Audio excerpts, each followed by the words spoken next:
the people who I've been speaking to, especially since that disastrous Oval Office meeting, are actually quite skeptical. Europe can fill some of the shortfall, but not all of it. Certainly not for at least another year.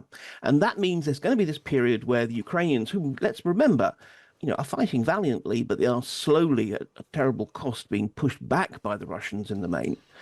There'll be probably at least a period of at least half a year in which actually they would be even more vulnerable and Putin would have even more opportunity to push forward. So one way or the other, this is the key point. It's important to ensure that America doesn't walk away because otherwise we're just simply coming up with the best of a bad situation. It is 7:41 on Sunday morning. So at the start of this turbulent week for President Zelensky, there was some discussion about who held the cards in the war in Ukraine. You don't have the cards right now. With us, you start having cards. Right now, you don't. Yeah, you're playing cards. You're playing cards. You're gambling with the lives of millions of people. You're gambling with World War III.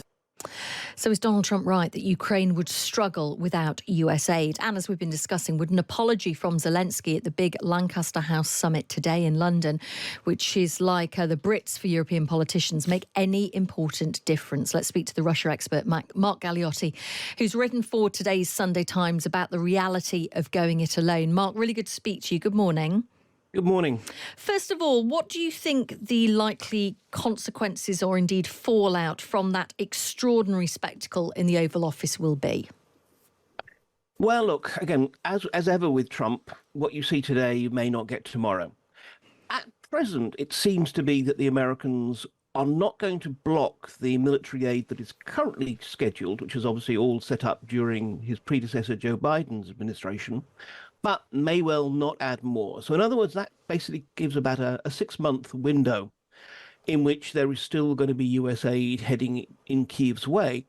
And I suppose that therefore puts the pressure on Ukraine, whether it's for some kind of obsequious apology, as you've mentioned, whether it's to sign a minerals deal that will allow America to kind of, as Trump sees it, recoup what it spent on Ukraine, or whether it's just simply to be able to make some kind of a deal with the Russians. But I think the idea is then to put yet more pressure on Kyiv, because basically this is the sort of essentially rather bullying way that Donald Trump, quote unquote, negotiates. What does Europe have to do? I mean, does there need to be a press conference at the end of today where they all come out, all of these leaders who are at this summit today, and come up with something tangible rather than, I don't mean just tweeting support for Zelensky, but that is all that really is out there at the moment? I mean, look, there is a point here that so much of what we've seen so far has been essentially performative. It's all very well to virtue signal and say, oh, we're with you, Zelensky, but exactly what does this actually mean? The problem is this. Europe can still dig deep into its pockets and provide more money to support Ukraine. And look, a lot of the aid, it's worth noting, is not military aid. It's actually helping keep the Ukrainian economy afloat. That's fine.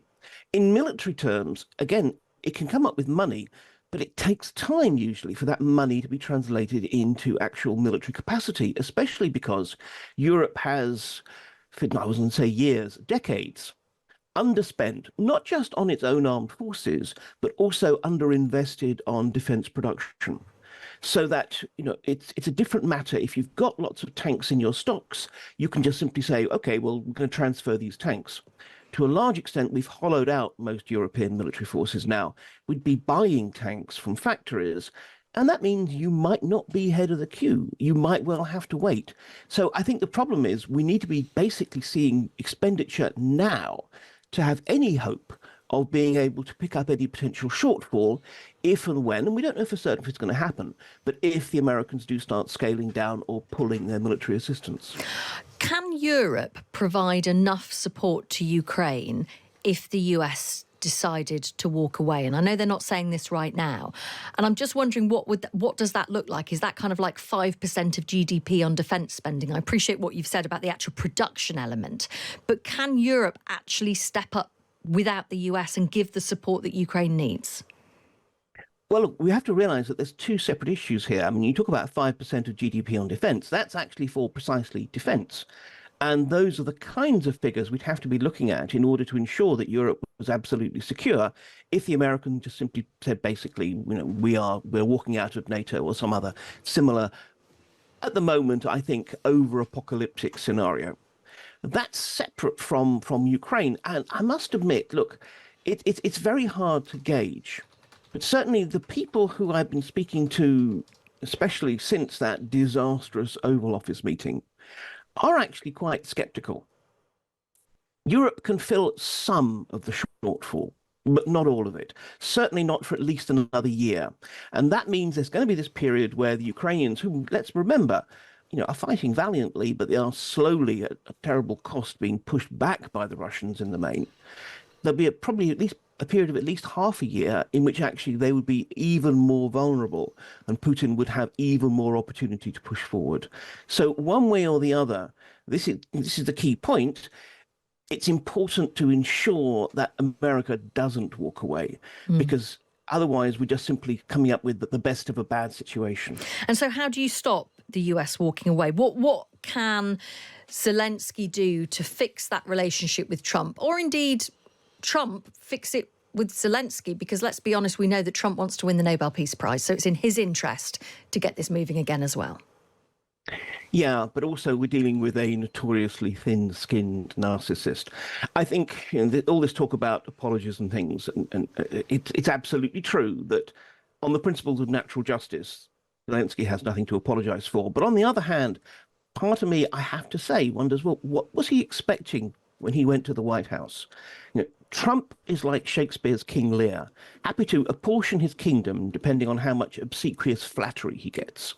That is, unfortunately, the name of the game. And you can push back a little bit. And in fact, both Emmanuel Macron and Sir Keir Starmer, in their very different ways, proved very adept at, shall we say, handling Trump. Zelensky absolutely did not. What happened was a ghastly example of bullying, to put it at its very least. But on the other hand, Zelensky, the Ukrainians need America. And ultimately, the job of a politician is to put their own feelings to one side for the good of their country. So unfortunately, although it really sticks in my craw to say it, I do think we're going to have to see some kind of serious backpedaling by Zelensky, or almost in effect, to basically apologize to Trump for being bullied by him and his vice president. But what I don't understand about that, I understand the logic of what you're saying, but what I also don't understand is we're always told that Trump doesn't like people who just are weak in his view, who suck up to him. He likes people who are strong. He said one of the things he liked about Keir Starmer was that he was passionate about his country. He was a defender. He was a really hard negotiator behind the scenes.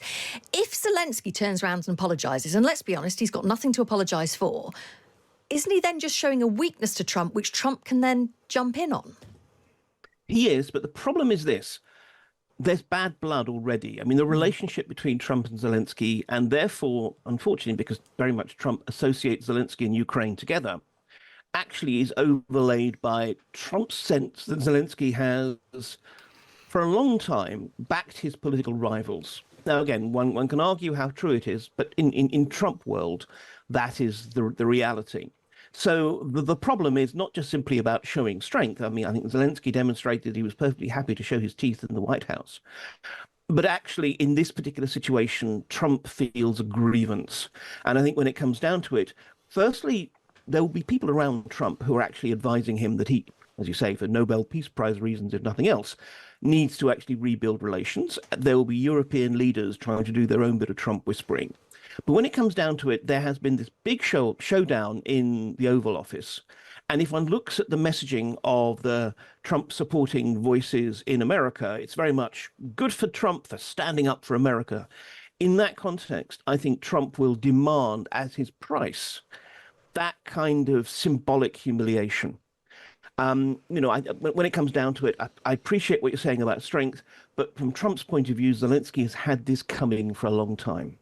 Symbolic humiliation being, I'm very sorry, Mr. President, I shouldn't have behaved that way in the Oval Office, and I'm very grateful for your money. Is that what you mean? Essentially, yes. And in some ways, this is precisely what was being demanded in front of the TV cameras on the day.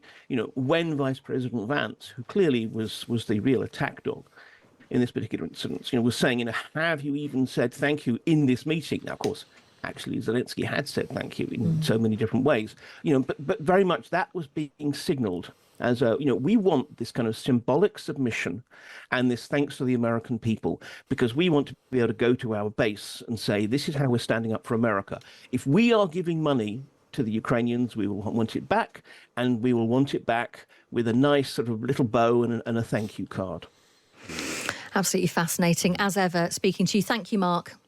Pleasure. That is the Russian expert, Mark Galeotti. He's written a brilliant piece in the Sunday Times today, all about whether, Europe can go it alone, the role of the US, how Ukraine can potentially survive if US aid were to dry up. It's an essential read. If you've got a subscription to the Times and the Sunday Times, you can go online now to thetimes.com. I'm struck, there's so much that Mark said there, but I'm particularly struck by the price of peace could be the symbolic humiliation of Zelensky.